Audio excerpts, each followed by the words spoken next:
Hola, ¿qué tal? Sean bienvenidos y bienvenidas a este espacio. Soy Linda Hernández, estudiante en la Facultad de Turismo y Gastronomía de la Universidad Autónoma del Estado de México, y el fin de este video es presentar algunas propuestas de acciones a realizar en el hogar en pro de un sistema sustentable. Lo principal acá que se pensó fue realizar algo favorable para la cocina, por lo que se optó por hacer un huerto casero en donde se sembraron algunas semillas asociables correspondientes a hortalizas de raíz, leguminosa y aromática. Estas fueron acelga, apio, cilantro, rábano, haba y epazote. Se plantaron en un cajón reciclado contenido de composta preparada para esta siembra. Acá paréntesis, la composta es a base de tierra fértil, residuos de cocina, ramas pequeñas y hojas secas. Esto se va poniendo en capas y listo. Volviendo a las semillas, el rábano, que es la hortaliza de raíz, se sembró al centro y a su alrededor se sembraron 8 semillas de haba, que es la leguminosa, porque su función principal es aportar nitrógeno a las demás hortalizas.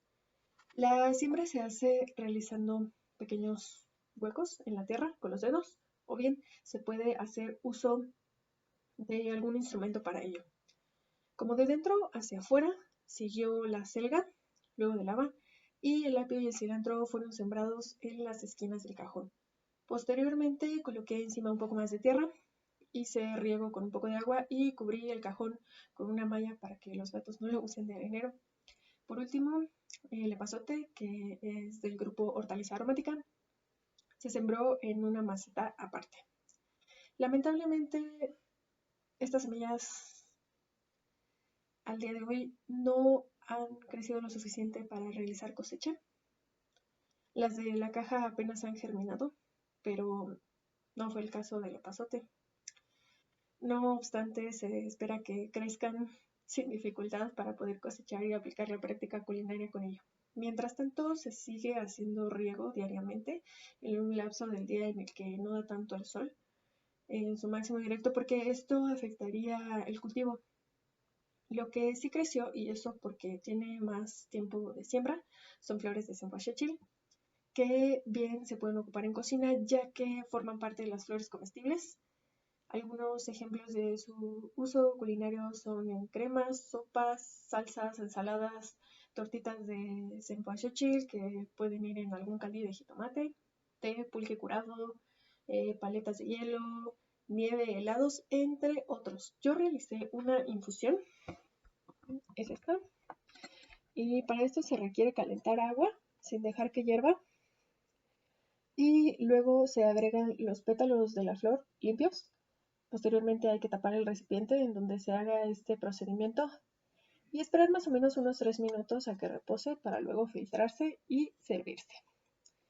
Debido a que la siembra se ha tomado su tiempo, decidí presentar otras prácticas en el hogar que igualmente se proponen como acciones sustentables. Entonces, siguiendo con los asuntos de cocina y vinculado a esto a un concepto del sistema culinario sustentable, que entre otras cosas está a favor del máximo aprovechamiento de los productos, se elaboró un pan molido a base de algunos panes neutros que ya sean duros por permanecer expuestos de más al aire.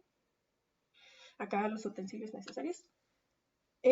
Lo único que se hizo fue pasar los panes a través de un rallador y para que quede más fino, dígase sin trozos que no sean uniformes, puede pasarse a través de un colador y con ayuda del mismo y las manos o una cuchara desbaratar dichos trozos y listo. Si se desea, se puede condimentar y ya se puede empanizar alguna milanesa de res, pollo, pescado, etcétera. Aunado a los ingredientes de cocina, vamos al ejemplo en la compra de frutas y vegetales.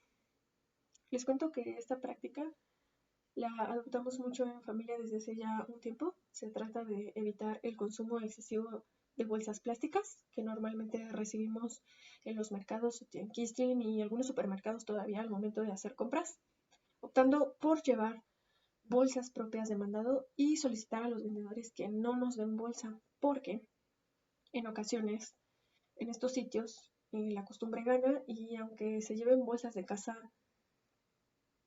muchas veces se guardan en ellas las bolsas de plástico con los productos y no, la idea esencial de llevar sus bolsas propias es justo que se sustituyan por las plásticas. Esta práctica nos lleva a la siguiente, que es la realización de bolsas de papel periódico para el cesto de basura. Les dejaré acá unas imágenes del paso a paso para la realización de una bolsa para un bote de basura de 16 por 16 centímetros y más o menos 20 de profundidad. Lo único que se necesita es papel periódico. Y lo primero es extender en un espacio considerable las hojas de este papel, una sobre otra. Pueden ser 2 o 3 o más, dependiendo qué tan resistente se requiera. Se alinean calculando que quede una forma lo más cuadrada posible para comenzar doblando uno de los extremos hacia el otro. Y una vez hecho esto, se tomarán las esquinas de donde se realizó el primer doblez y se pasarán al centro. Los picos superiores que resultan de estos dobleces solo se doblan hacia un lado cada uno y listo. Se coloca la bolsa de papel en el contenedor y se sustituyen las bolsas plásticas para basura. Ya por último quiero compartirles un pequeño tip para compactar envolturas de basura. Yo sé que a veces compramos cosas que es inevitable que estén empaquetadas. Por ejemplo, tengo aquí una envoltura de gelatina y lo único que hay que hacer es 1 o 2 nudos dependiendo del tamaño de la envoltura, de esta manera.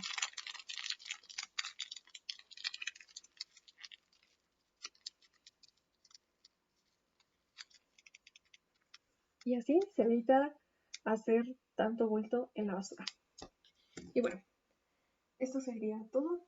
Se espera que estas propuestas se consideren en su realización y sobre todo en su práctica para la cotidianidad con el fin de apoyar los sistemas sustentables. Sin más, les deseo salud y bellos días. Hasta luego.